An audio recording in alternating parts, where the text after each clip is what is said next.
Hello, today I am talking with Roxanne Richards. Roxanne received her Bachelor of Fine Arts degree from St. Cloud State University in painting and drawing.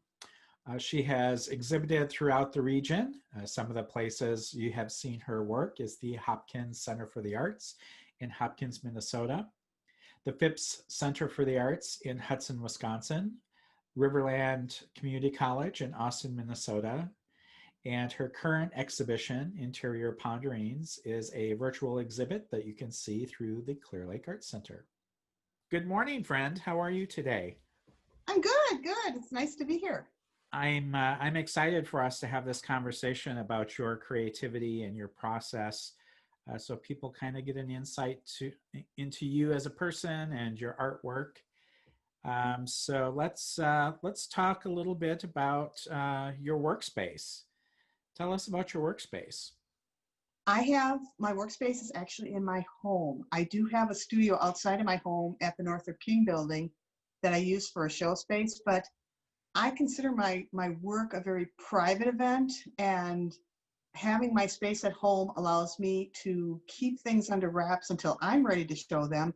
And also it gives me flexibility. If it's 10:30 at night and I decide I need to make a move, or if it's 6 in the morning and I decide I need to make a move, I simply go into my studio and do it there. So where you're seeing me from right now is my home studio.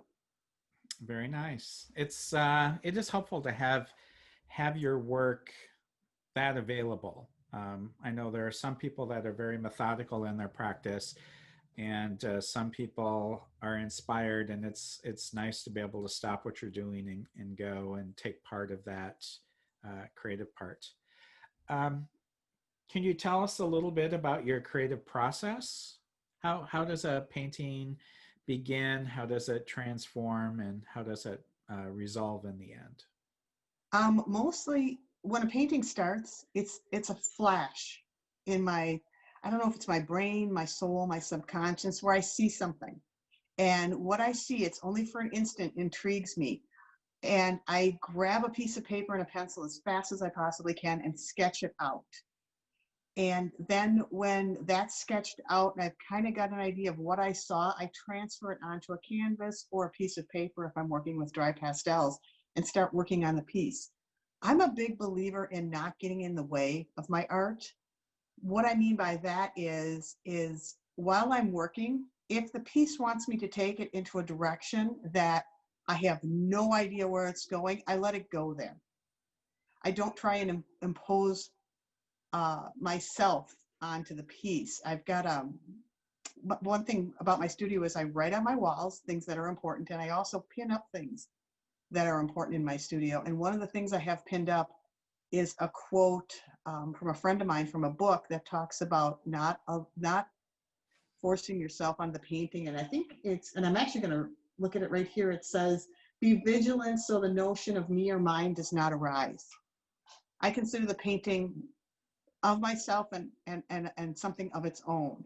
So I try not to interfere. A lot of times that brings frustration when you're going through a piece and you're going down a path where you have no idea where you're going. It brings frustration because you don't know how this is going to end. You don't know how to dictate it. You just got to trust the process. People ask me how I name my paintings, and that's the same way. Somewhere along the process, the painting will tell me what it's about, and it will tell me what its name is. Usually it'll tell, there's very few instances where the painting will not tell me what it's about. It won't tell me what its name is. And that's an indication to me that it's still unresolved. Okay. So when you feel you have a title for it, you're getting close to the end of it. Yes. Kind of what you're Yes. saying. Okay. Yes. And there are some unfortunate times where the title comes right away. And it's like, no, no, no, no, no, no. And then I have to be careful not to listen to that title because it may not be the title. Okay. So I Okay. know it sounds very, I don't know what word I would use, but it's a very intuitive process. Okay. Well, how does that? Do you have creative rituals then? With the intuition, do you have a very specific way or things that you might do to prepare you to start working on a piece? I have, don't think I have any creative rituals. I think just being in my space becomes my ritual. Um, Meaning it's a place of comfort. It's a place where I can go where whatever I do is okay. It's not a place where I need to be worried about somebody looking in and taking a peek. But no specific rituals. Except for putting on my studio slippers. I work sometimes in dry Okay. pastel. It's all over the place. So as I enter my studio door, I kick off what's ever on my feet, put on my studio slippers, and enter my studio. That means it's time to work. So maybe I do have a ritual. Maybe I have Yeah, one. sure, sure. No, and I think It's that's a fun. really powerful ritual to have. That it's almost kind of in relationship to some Asian cultures where it's a practice of respect to remove your shoes as you enter Oh, into a space. And so that's kind of an interesting thing. I Maybe like that. something to think about. Yeah, it's this acknowledging this transition from your everyday life into your creative life. That's kind of fun. I like it. I'm going to use it. Wonderful. Uh, how long do you work on a painting? Is it do you Oh do my. it in once? Is it over a period of time? Yes. In fact, the two different pieces of work I have dry pastels, which are, I kind of call them paintings because I use isopropyl alcohol as a painting medium. The dry pastels can take anywhere from 1 to 3 months. And the paintings, though, ooh, depending on their size, they can take anywhere from 6 months to a year and 3 months Okay. because oils take so long to dry. The oils are bigger. I'm limited by size on the dry pastel to 23 by 30, and that kind of limits how much space I can use. But some of the paintings are 4 feet by 4 feet, and size should not dictate how long it takes, but it kind of does because you need to make sure that all areas of the painting have gotten equal attention and they're equally resolved. Okay. Uh, Reading through some of your material for this exhibit, you talk about how you really would like people to fall in love with color again. Could you tell us a little bit about your relationship with color and why that's kind of an important aspect of your work? Um, I consider myself to be a colorist. I think I've been a colorist since I've been 4 years old. My bio states that my grandmother gave me a box of 64 crayons. That's when my first recollection of my love for color. I think color is very emotional. I think it describes where you are in the process. I think it can be very soothing. Um, color is everything. And when I'm in my studio, and the great thing about open studios is people can come in and they can talk to the artists and they can ask them questions. I find people very timid when they feel that they are ill-equipped to talk about the art. They will come up to me and they will say, I just love the color. And I'm like, that's a beautiful entryway. That's my gateway into my work is my color, is it draws you in.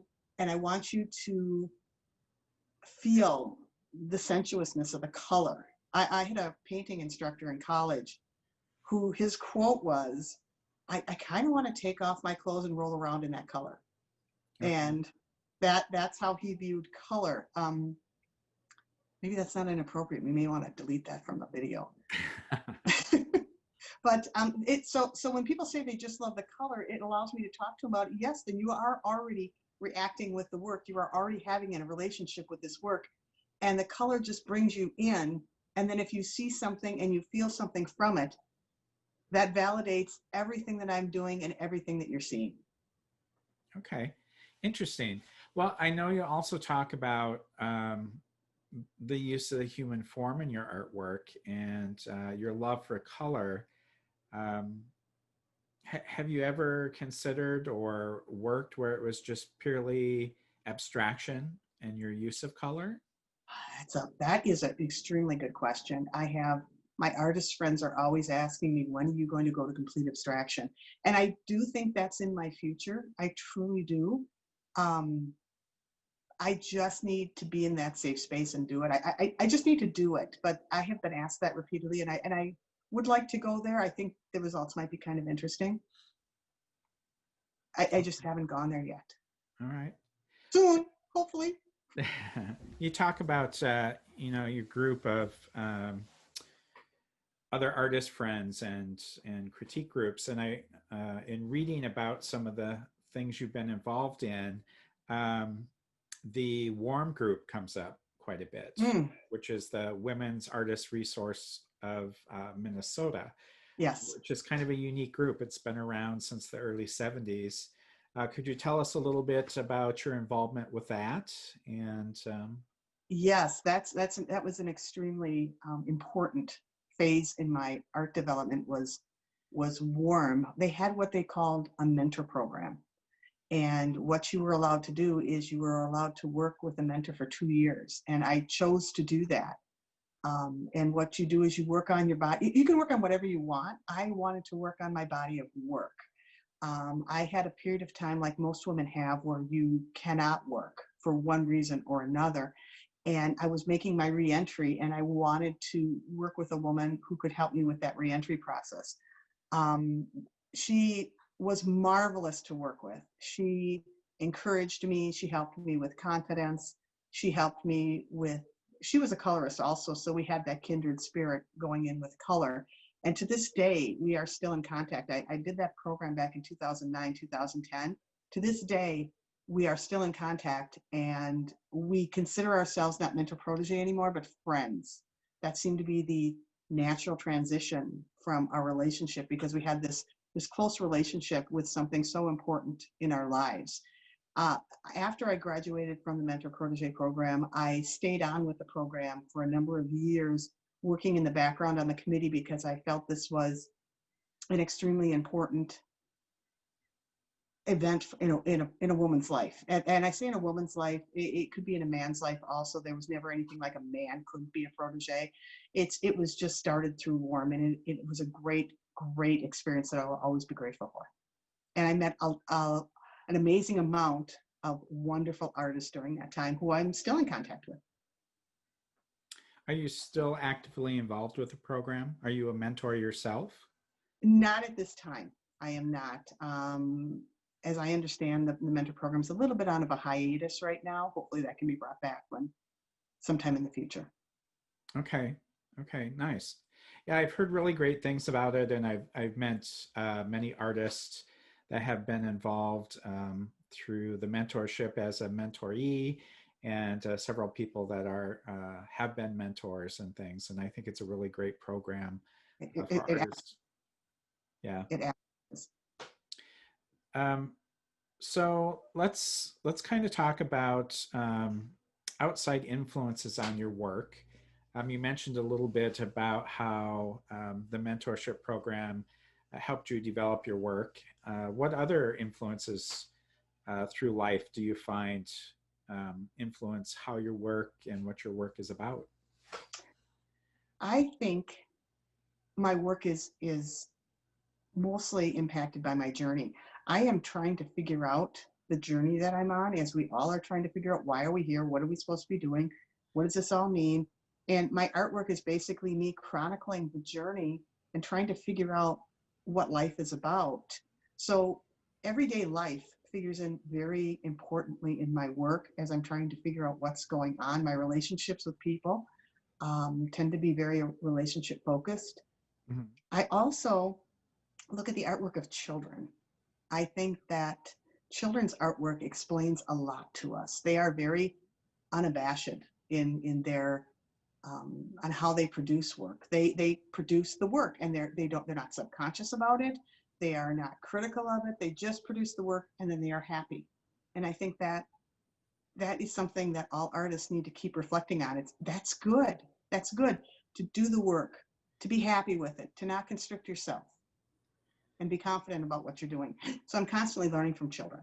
And I think how they view things, like when they start putting fingers on hands, or when they start putting them in outside influences, or putting figures that connect with each other, it's all very, very fascinating and very, very fresh.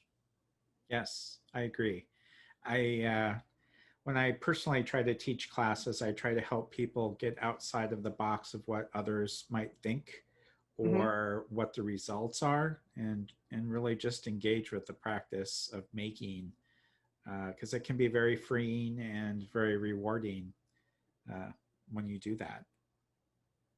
Uh, so, are there any particular themes or concepts in your work that you explore?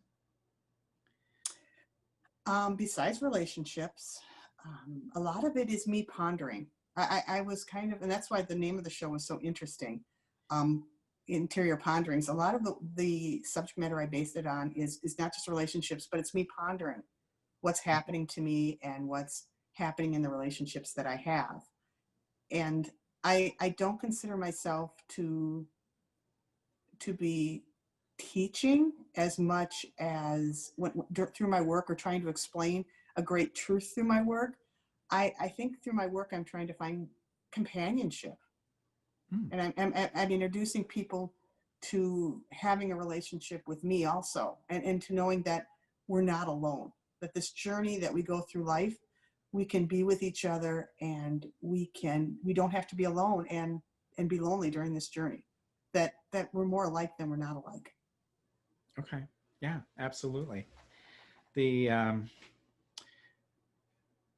it's interesting to hear you talk about that, because it seems like there, as you're exploring relationships that you have with people, um, you're kind of expressing that through your relationship with paint and the medium. And sometimes I think it's hard for people to make that connection, that you can have a relationship with that process of making art. Like they're um, not sure I can quite articulate what I'm trying to say, but there's more to it than just the act of doing it. Um, Exactly, and maybe I can help a little bit there. yeah. I'm a when I make my when I make my paintings, when I make the stretchers, I actually physically build them. I stretch them. I put on gessos or grounds or whatever I use. And one of the things before I start painting is I get my face as close to the canvas as I can, and I run my hand across the canvas. I need to feel it. And then every brush stroke that I put on, the idea of not being self-conscious, to let the feeling come out. Sometimes I physically have to move my hand down to the brush so I don't tighten up on there. It's Okay. all about transitioning emotions onto the canvas, and you can't worry about tightening up or um, making something look perfect. I had one drawing a while back where she was she was pushing her hand behind her, and everything about her anatomically was incorrect. And every time I tried to change it and make her anatomically correct, the piece did not work. Okay. Sure. So I think that it is this emotional relationship, and that's why I like to build my structures. I like to start the relationship with building them and then painting on them. When I do paper work, unless I do full sheets, I actually rip down and decal my own edges. And once again, that's about, and then same process. And maybe this is a ritual. Maybe you're pointing out I have another ritual, Jeffrey.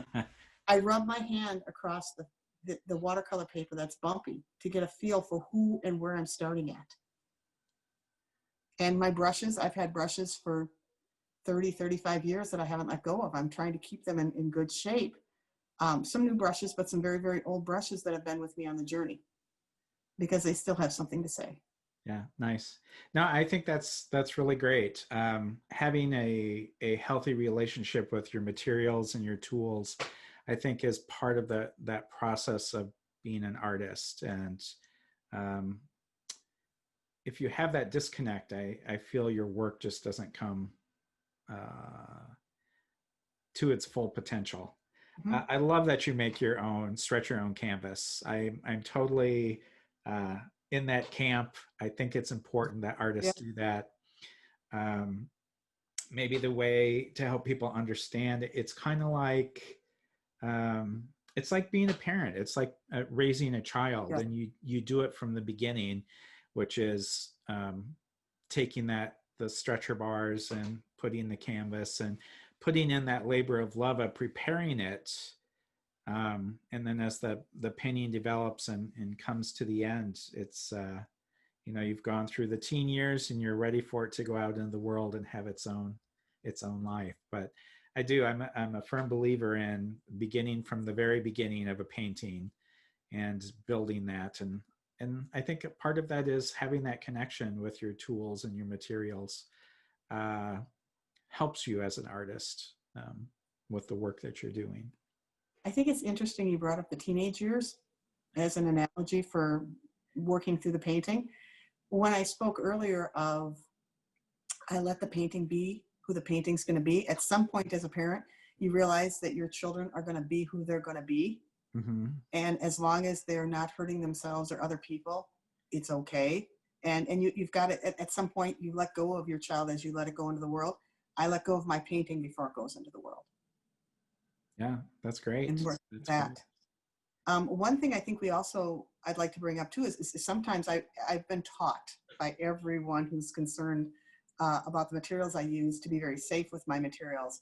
And I wear gloves when I paint with oils, but there are times that I have to take the gloves off and I start finger painting on the painting because something won't work unless I get my finger actually on there and move it with my finger itself. So there is that kind of involvement too. And then you have to wash off your finger, put your gloves back on and keep painting. So there is that, you need to have that connection with it, and touch is a good way to do it. Absolutely. I think that's another aspect of creating that I personally enjoy is that tactile aspect of materials. I enjoy using oil paint as well, and I love that lush, buttery, slippery type of thing that you can push around on the canvas. Personally, for me, acrylic is too challenging. It dries too quick. I think having a really good relationship with your materials and being able to feel how they work is really important. I don't think you can understate that. I do think medium is dictated by how you work. I was in college in my first painting class, and my professor came up and I was painting in acrylics. And he said, "Why are you painting in acrylics?" And I kind of looked at him and said, "Easy cleanup." He says, "Yeah, you're an oil painter. Don't come back until you've got oils." And I was shocked by that. I said, "How you just met me? How do you know I'm an oil painter?" And he could look at the work and see how I was working and determine that oils would be better suited to me for how I wanted to work the medium. So I totally agree. I know some amazing acrylic painters, and they do an amazing job, and I can see why their acrylic works with their work. Yeah, absolutely. I think as an artist, you develop that relationship and connection with the materials that you use. And when you do that, it's amazing what comes out of it. Mm-hmm. Absolutely. So how's the pandemic affected your work? Are you finding yourself in the studio more? Are you finding it challenging to be in the studio? At first I was petrified of the pandemic. I think a lot of people were. Nobody knew anything about it, and I was a little bit distraught because I said, "I'm not done painting. I can't have this pandemic hit. I've got more paintings I need to do." As I started continuing to paint, because you are pretty much, we were locked down in our homes for quite a long time, at least I was, and I started noticing that the loneliness and ideas of the pandemic started coming through my work. There's one piece in particular, while everything stopped, it just has the human form in the fetal position, just waiting for this to be over. And I find myself in a very strange spot too. Some of the natural encouragement that I've had in the past, has had to go digitally. My small group that I meet with has gone digitally. We send pictures of the work, but it's not like viewing the work. So if you've got an amazing brushstroke you want to share, it's very hard to do that. And it's hard to stand up and point out things, and we're learning to work digitally together. So I'm waiting. I'm waiting I want to have more interaction with people. I want studios to open full time so that we can talk about art more, because I do feel art is healing. And I think we need it for this period of time. I'm hopefully going to be able to show new work when my studio finally opens. I know the Clear Lake Art Center got a few new pieces that have never shown before as part of this exhibit. And that's pretty exciting for me. And I'm going to continue doing that until we're all free to come out and look at art and share art and talk about art again. Nice, nice, good. Well, thank you for sharing the new work with the Clear Lake Art Center. We're really excited about that. Um, what what kind of advice would you give to a creative individual or someone just beginning or thinking about beginning? Uh, what words of wisdom would you have for them? First of all, I'd like to congratulate them on an amazing adventure they're about to undertake. It makes me complete. It makes me whole. Um, it makes me less crabby to be an artist. And I would tell them that it's who you are and it's what you do. I would say build relationships with other artists who are going through this journey with you. And it doesn't have to be the same medium. You don't have to just form relationships with painters. In our small group, we have printmakers, we have sculptors, we have jewelers, we have collage artists, we have photographers, we have everything in my small group. It's only like 9 people. But we cover all those bases, and their insight and what they're experiencing and what they're going through are very similar to what I'm doing. So I would say that the strongest advice I would have would be to make relationships. The second thing is, and this is the hardest one, this is the very, very hardest one, and you're going to need these relationships to do it. And that's to trust that what you're doing is good. And I don't mean like subjectively, this is a good painting. The work you're doing and the progress you're making is a good thing, and keep going. You're going to have struggles. You're going to have things that are going to mysteriously appear that are beautiful and brilliant, and you have no idea how. Just keep going. Just keep working on it, and know someday that all of this will all make sense. That's wonderful, wonderful. Uh, yeah, I think having that the creative group that you work with is great. Mm-hmm. And I really feel art has a very community component to it. Um, Tell us how you fit into a community as an artist. Wow. That's an interesting question. I would say more so than anything in the artist community, I'm ally and I'm friend.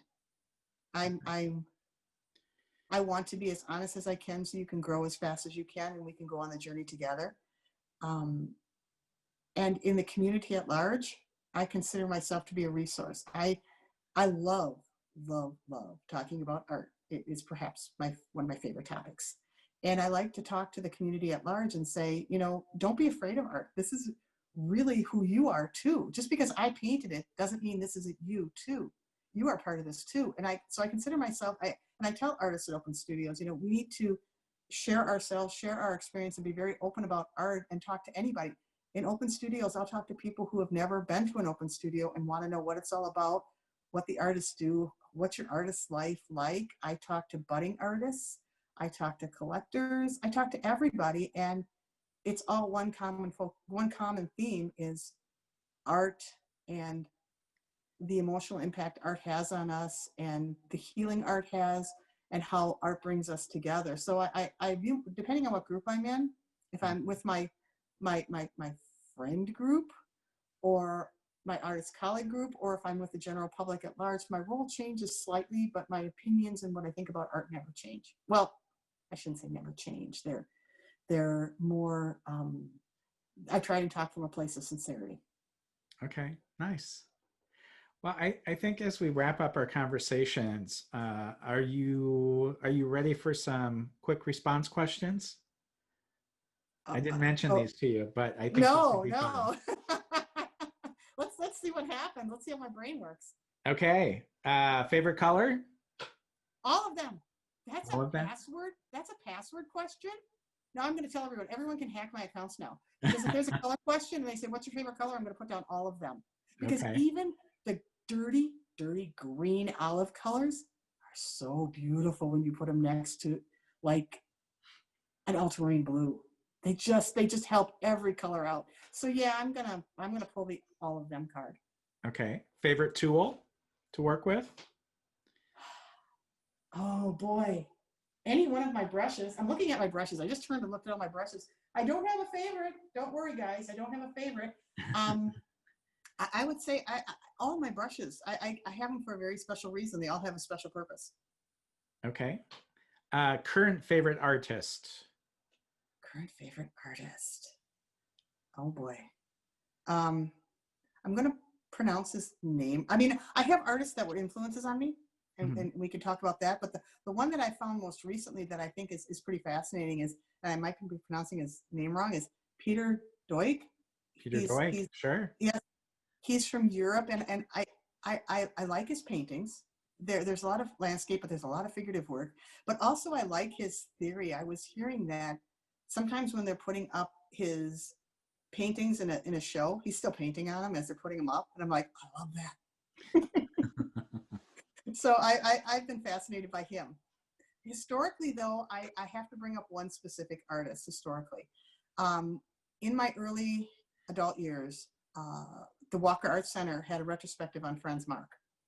Mm, okay. And if I wasn't 100% sure I was a colorist going into that exhibit, I was a colorist leaving that exhibit. He taught me the liberation of color. Very And nice. I do want to shout out Franz Marc. He was unfortunately did not have a long lifespan. I would have loved to have seen what he did had he lived past his 30s. But amazing, amazing work. And I do want to. He was monumental in my growth as an artist. Okay. How about your current favorite artwork? Ah, that's an easy one to answer. It's Okay. what's ever on the easel at the time. Whatever's on the easel at the time. Exactly. So right now, I guess it's that one. Okay. So, but I Okay. mean, I do have my favorites, and I do keep them for a while, and I do love them up a little bit more. But I think you have to love the piece that's on the easel. You have to have a relationship with it, otherwise you can't possibly finish it and give it what it needs to go out in the world. All right. One last question. Have you made your masterpiece yet? Oh, I hope not.